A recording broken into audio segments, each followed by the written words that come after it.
Tell me more a little bit about Rio. I mean, growing up, it was a crazy time for you. You talked about getting stabbed, getting shot at, and then actually getting shot.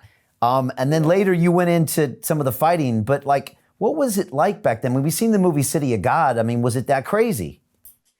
It was. Even though the City of God, I would go there daily almost because my friends from school were from there. And my mother always made clear, doesn't exist such a thing as social differences. If he's your friend, he can be in the mud and you're there with him. And that's how I was raised. I would go sleep in the favelas with them, on their house as a guest. They would put a blanket over something and I would sleep right there. And they would sleep in my house too at the same time. That's very Brazilian, right? Yes, and we made friends. Once the doors and the windows are closed, everywhere is a bed. Like you can sleep anywhere. Is that a carioca thing or a Brazilian thing? Because it is. I believe it's a Brazilian thing. Brazilians think like that. Yeah, okay. yeah. Because in Rio, there's no place for me to sleep.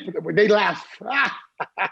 Every couch, every floor, every carpet, it's a bed waiting for you. Right. And so you spend time you have a roof every time. Because in Rio, the favelas are right next to the really nice houses, are right next to, it's everyone's on top of each other, and it all very close because the mountain is very close to the ocean. Right. So the wild people lives around the ocean, and then there's the mountains next, and normally the favelas expand on that direction.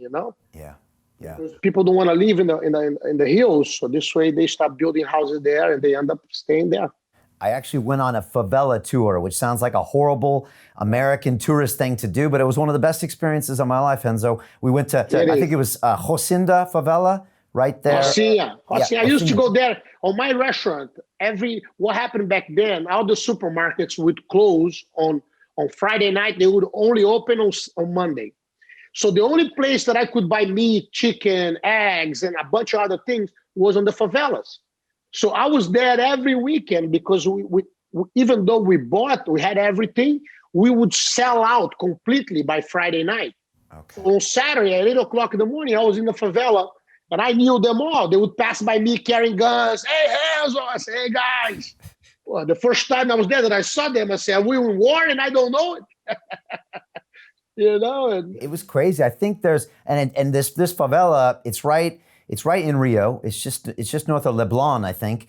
And it's like 100,000 people maybe. And it's more. It's more. More. And we went into this, and it's not what you think it is. So we got a tour, and they allowed us to walk in, and this one of the favelas where I guess the drug dealers allow you to come in. And we went into someone's house, and you look at their houses, and you think it's like a shanty house. But inside his house, he had the big TV, he had the stereo system. And then I looked, and I saw the whole favela.